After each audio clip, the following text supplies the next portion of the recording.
আসসালামু আলাইকুম এভরিওয়ান। আপনারা সবাই কেমন আছেন? আশা করি অনেক ভালো আছেন। ভিডিওর থাম্বনেল দেখে অবশ্যই বুঝতে পারছেন আমি কোন টপিক নিয়ে ভিডিওটা আজকের বানাতে যাচ্ছি। আসলে আমার এক কাছের বড় ভাইয়ের বিগত 1 বছর আগে একটা national ID card, smart card আর কি, হারিয়ে গিয়েছিল। ওটা হচ্ছে রংপুরের ওইদিকে। তো কার্ডটা পাওয়া গেছে গতকালকে, আমাদেরকে ফোন করে জানানো হয়েছে। তো আমরা আসলে আজকে ওই কার্ডটাই সংগ্রহ করার জন্য যাব। আচ্ছা চলেন, যাইতে যাইতে আপনাদের সঙ্গে আলাপ করা যাবে।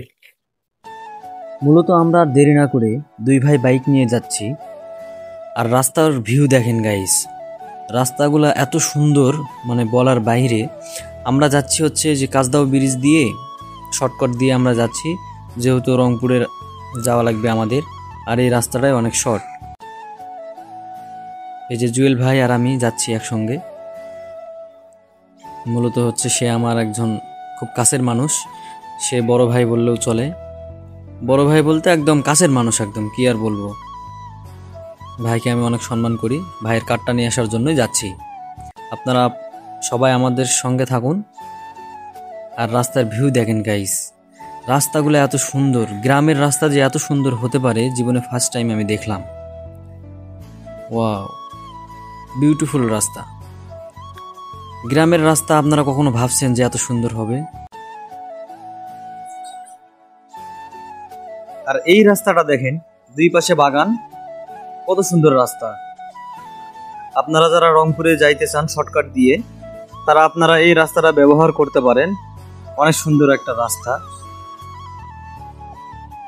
এই জায়গাটা দেখেন, কত সুন্দর জায়গা। মনে হচ্ছে অ্যামাজন জঙ্গলে আসছি আমরা। মাঝখান দিয়ে একটা রাস্তা।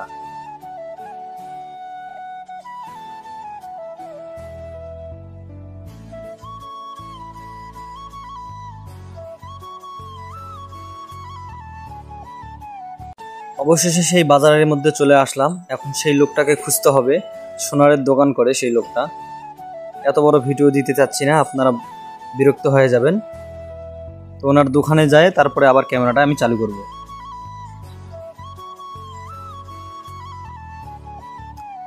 হ্যাঁ, এই যে সেই ভাইয়ের দোকান। আমরা কার্ডটা অলরেডি নিয়ে নিয়েছি, তখন ভিডিওটা করা হয়নি আর কি। এই যে জুয়েল ভাই বসে আছে, লোকটা অনেক ভালো মনের মানুষ। এই যে তার দোকান,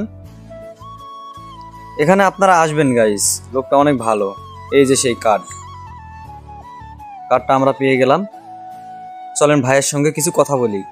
এই হচ্ছে আমাদের কাঙ্ক্ষিত ভাই। এরকম মানুষ যে এখনো পৃথিবীতে আছে, এটাই অনেক বড়।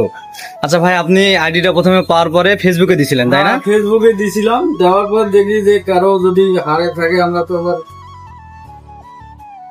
ওটা তো আমাদের প্রয়োজন নাই। এই কার্ডটা মানুষের হারে অনেক অসুবিধার মধ্যে পড়বে, অনেক ভোগান্তি হবে। এই জন্য আমার আইডিতে আমি ছাড়লাম, যে ভাই যদি পায় অনেক উপকার হবে। এই কারণে আমি ছাড়ছিলাম। ভাই ফেসবুকে সার্চ ছিল, আমাদের বিরামপুরের একটা লোক দেখছে, ওই অনুযায়ী আমরা এই ভাইয়ের কাছে আসছি। এটা ঠিকানা হচ্ছে সটিবাড়ি। হ্যাঁ, এই যে তিশা জুয়েলার্স। ভাই অনেক বড় মনের মানুষ, অনেক ভালো মানুষ। আপনারা এখানে সবাই আসবেন, আপনারা সুলভ মূল্যে এখান থেকে জুয়েলারি নিতে পারবেন। তারপরে দেখলেনই তো গাইস, লোকটার ব্যবহারটা আসলে কত সুন্দর আর কত একজন ভালো মনের মানুষ। ভাইয়ের সঙ্গে আরো অনেক কথা বললাম। কথা বলার পরে সোজা ডাইরেক্ট আমরা চলে আসলাম, কারণ আমাদের অনেক দেরি হয়ে গেছিল। আর ভিডিওটা করার উদ্দেশ্য হলো এইটাই, যে আপনাদেরকে দেখাইলাম যে বাংলাদেশে এখনো এরকম মানুষ আছে। সে যে কার্ডটা পেয়েছে তার কিন্তু কোনো কাজে আসবে না, কিন্তু যার কার্ডটা হারাইছে সে যে কতটা ভোগান্তির মধ্যে পড়বে, শুধু এই কথাটা ভেবে সে কার্ডটা এতদিন তার কাছে রেখে দিয়েছিল। কার্ডটা যে হারাইছে, মনে করেন এই কার্ডটা ছাড়া সে কোনো কিছু করতে পারবে না। আর কার্ডটা উঠাইতে গেলে আবার খরচ আছে, নতুন করে আবার ঢাকাতে যাওয়া লাগবে, কত একটা পেরেশানি। এইটা ভাবে সে কার্ডটা এতদিন তার কাছে রেখে দিয়েছিল। তো যাই হোক গাইস, ভিডিওটা আর লম্বা করতে চাচ্ছি না। আপনারা সবাই ভালো থাকবেন, সুস্থ থাকবেন।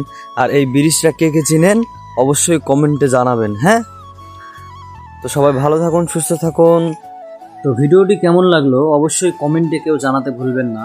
আল্লাহ হাফেজ।